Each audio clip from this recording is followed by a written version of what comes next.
समोर सगळे सर्व मान्यवरांना विनंती आहे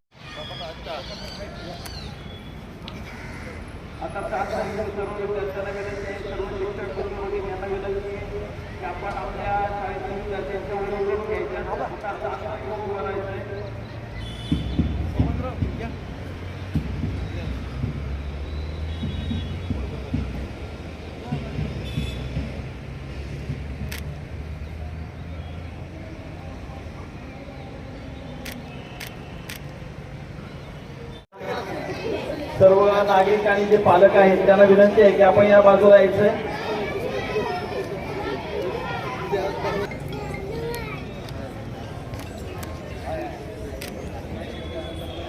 सर्व विद्यार्थी आणि सर्व काही विनम्र अशा सूचना आहेत की आपण सर्वांना विनंती आहे की आपण सर्वांनी आपले मोबाईल सायलेंट मोडवरती करून ठेवा जेणेकरून राष्ट्रगीत चालू.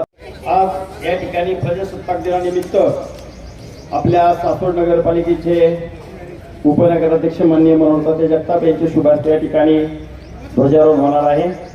त्याचबरोबर आपल्या नगरीचे नवनिर्वाचित सर्व नगरसेवक, माजी नगरसेवक, आपल्या नगरपालिकेचे मुख्य अधिकारी माननीय डॉक्टर कैलासजी चव्हाण साहेब, त्याचबरोबर त्यांचे सर्व अधिकारी, नगरपालिकेचे सर्व कर्मचारी, उपस्थित सर्व पालक, याचबरोबर या ठिकाणी उपस्थित असणारे माजी सैनिक, काही नागरिक या ठिकाणी उपस्थित आहेत.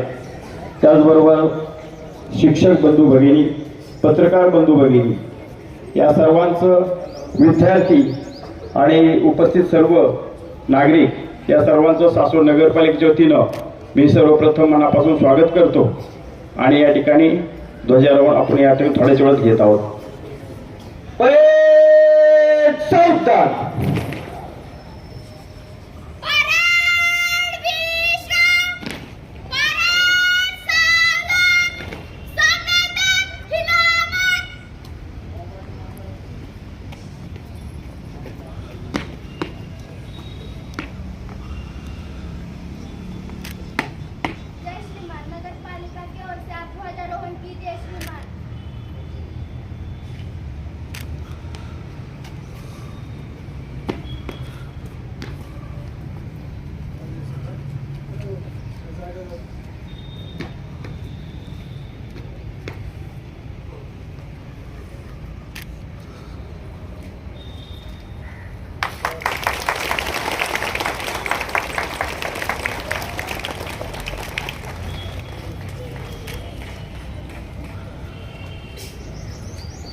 एक साथ ध्वजावर सलामी द्यावे.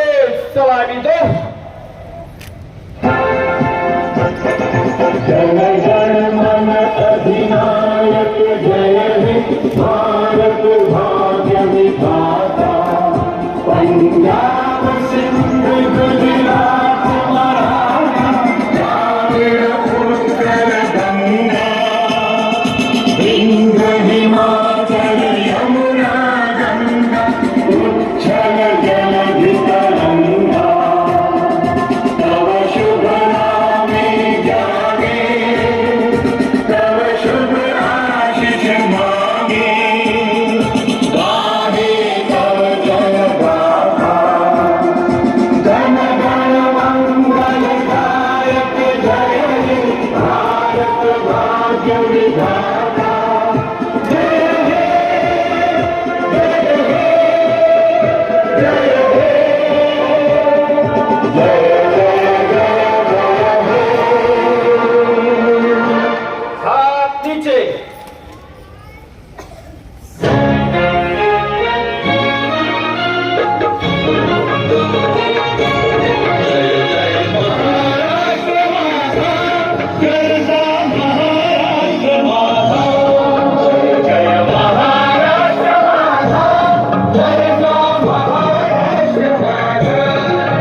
या ठिकाणी दिल्ली परेडला ज्या पद्धतीनं संचलन चालतं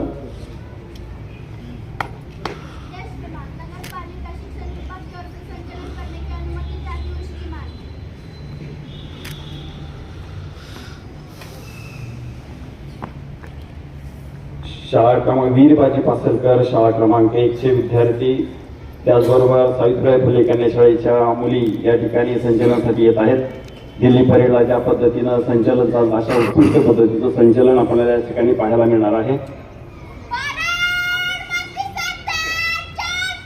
या ठिकाणी वीरबाजी पासलकर विद्यालयाचा कॅप्टन शंभूराजे जगताप या ठिकाणी त्याचबरोबर सावित्री फुले कन्या शाळेच्या कॅप्टन ज्ञानेश्वरी अनिल कांबळे या ठिकाणी दिल्ली परेडला ज्या पद्धतीनं संचलन असतं या त्याच पद्धतीचं संचलन आपल्याला या ठिकाणी ध्वजाला मानवताना दिसताना दिसतंय.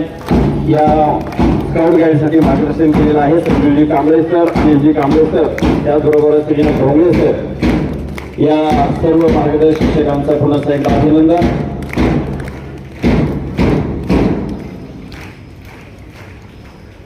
यानंतर आपण या ठिकाणी एका छोटी इंदिरा गांधी विद्यालयाच्या एक विद्यार्थिनी आहे तिचं आपण या ठिकाणी एक थोडंसं भाषण या ठिकाणी शब्द असतात, परक्यांनाही आपलंच करतील असे गोड शब्द असतात. शब्दांनाही कोडीत पडावी तशी गोड माणसं असतात. केवढं मोठं भाग्य असतं जेव्हा ती माणसं आपली असतात. सन्माननीय व्यासपीठ, राजहंसाप्रमाणे दूध आणि पाणी वेगळे करणारे तज्ञ परीक्षक, सुज्ञ श्रोते हो, मी प्रथम आपल्या सर्वांना अभिवादन करते. आपण ज्या मातीत जन्माला आलो त्या मातीत मुक्या जनावरांना पाणी पाजणारे संत नामदेव महाराज याच मातीतले. वृक्षवलींना सगळे सवेरे म्हणून रंजल्या रंजल्यांना आपले म्हणणारे संत तुकाराम महाराज याच मातीतले. आणि सतत स्वच्छतेचे धडे देणारे संत गाडगे बाबा देखील याच मातीतले. ज्या थोर महात्मांनी विधारक सत्य जाणलं त्यांनी लोकांना एकत्रित करून मानव धर्माची साथ घातली. संत ज्ञानेश्वरांनी परंपरा सुरू केली.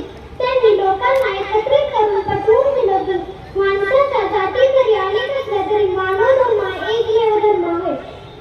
आणि त्यांचीच प्रथा पुढे चालवत असताना संत बहिणाबाई माणसातील स्वार्थी आणि लोभसपणा पाहून म्हणतात, माणसा माणसा तुझी नियत रे बेकार, माणसा माणसा तुझी नियत रे बेकार, तुझ्याहूनही बरं गोठ्यातलं जनावर. याच बहिणाबाईंच्या काव्य पंक्तींचा संदर्भ घेऊन मी कुमारी शर्वरी सहदेव कांबळे आपणासमोर विषय मांडते. माणसा माणसा कधी होशील माणूस. मंडळी, जगणं इतकं सुंदर आहे, अनुभव तुम्हास येत जाईल. प्रयत्न करायला विसरू नका, मार्ग तुम्हाला सापडत जाईल. जीवन आहे एक रंगभूमी. जीवन म्हणजे 2 घडींचा डाव. जीवन म्हणजेच संघर्ष. जीवनाच्या कितीतरी व्याख्या थोर पुरुषांनी मांडल्या आहेत. जीवन हा एक अनुभव प्रवाह. प्रत्येक व्यक्तीचे जीवनाबाबतीचे मत हे त्याच्या अनुभवांवर अवलंबून असते. जीवन आहे ऊन सावलीचा खेळ. त्यात सतत सुख किंवा सतत दुःख क्वचितच पाहायला मिळते.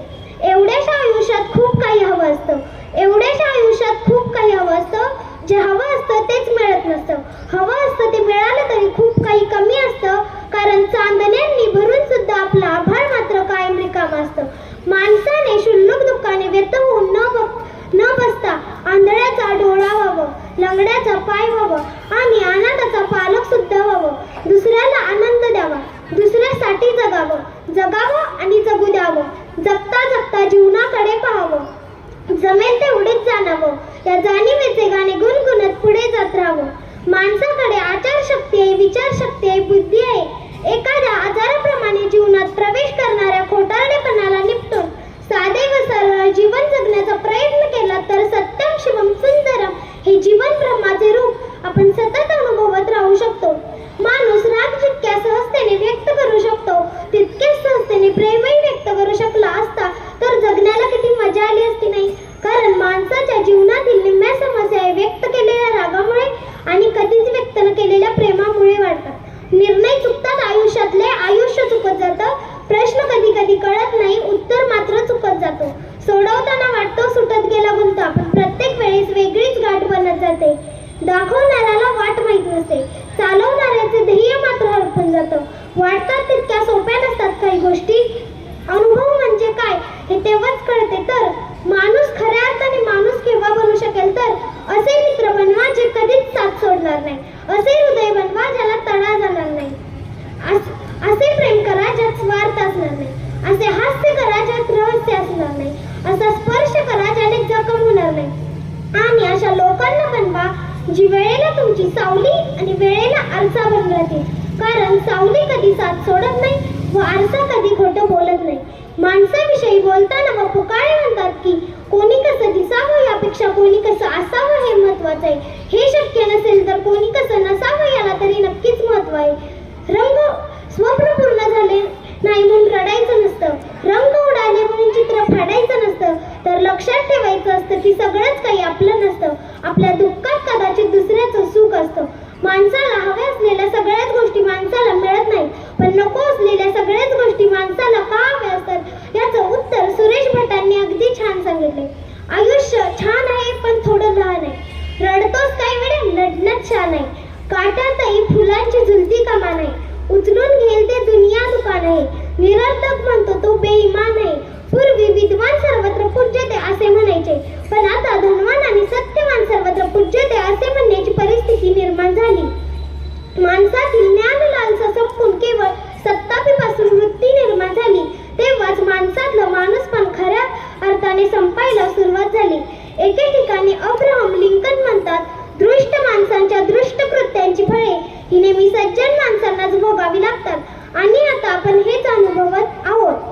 मनुष्य जन्म केवळ योग्य आणि योग्य कर्म करण्यासाठीच आहे असे सांगताना भगवान श्रीकृष्ण 5व्या अध्यायात 2ऱ्या 3ऱ्या आणि 4थ्या श्लोकात म्हणतात, संन्यास कर्मयोग निश्रेयस करावतयस्तु कर्म संन्यासात कर्मयोग विशेषते नित्य संन्यासी काक्षती महाभाव सुखबंधात प्रमुच्यते सांख्ययोग बाला प्रवृत्ती पंडिता एक ज्ञात पराभवान माणूस. माणूस संपत नाही तर तो जेव्हा प्रयत्न सोडतो तेव्हा तो संपतो. त्यामुळे संकटाच्या वेळी प्रत्येक वेळी स्वतःला सांगत राहा, शर्यत अजून संपलेली नाही कारण मी अजून जिंकलेली नाही. धन्यवाद.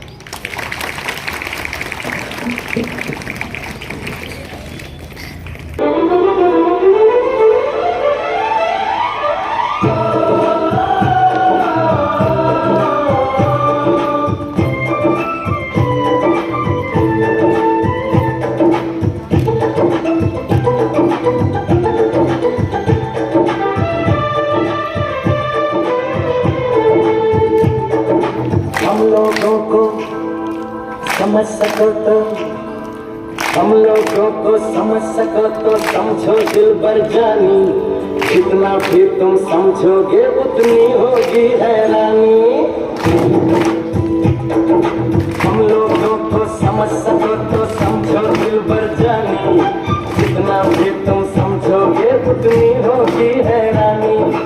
अपनी छतरी तुमको दे दे कभी जुबर से पानी. कभी नए पैकेट में बेचे तुमको चीज पुरानी. फिर भी दिल है हिंदुस्तानी. फिर भी दिल है हिंदुस्तानी. फिर भी दिल है हिंदुस्तानी. फिर भी दिल है हिंदुस्तानी.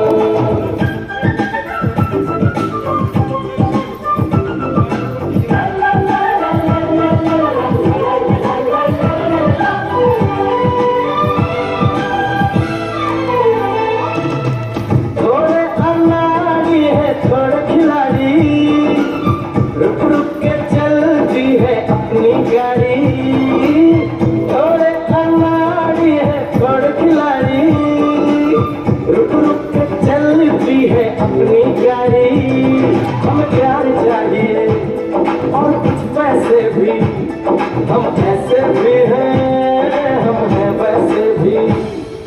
हम लोगों को समझ सको तो समझो दिल भर जानी. उल्टी सीधी जैसी भी है अपनी यही कहानी. थोड़ी हम में होशियारी है, थोड़ी है नादानी. थोड़ी हम में सच्चाई है, थोड़ी बेईमानी.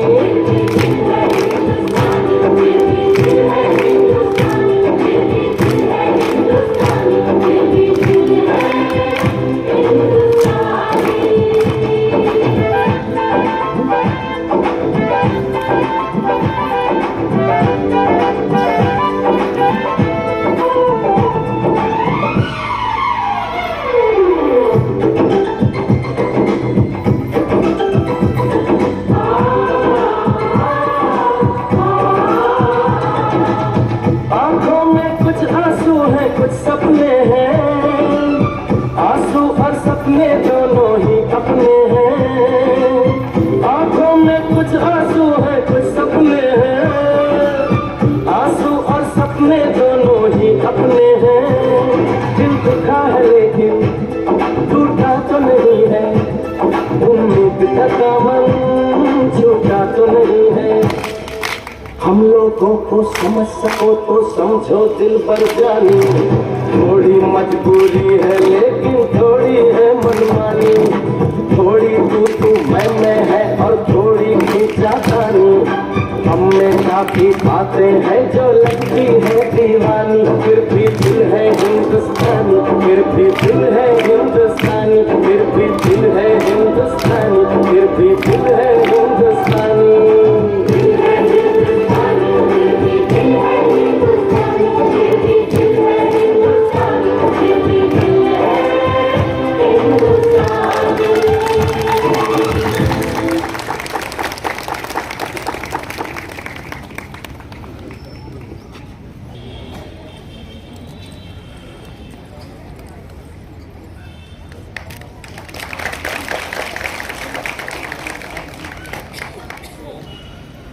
यानंतर सर्व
पड़ता ही रहे और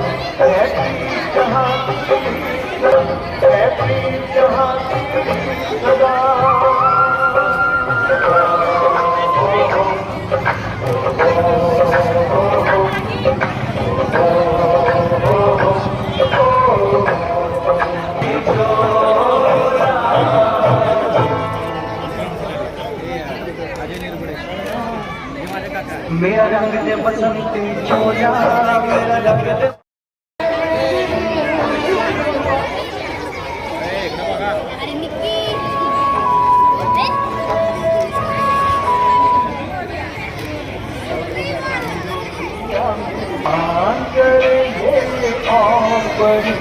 पड़ता ही रहे और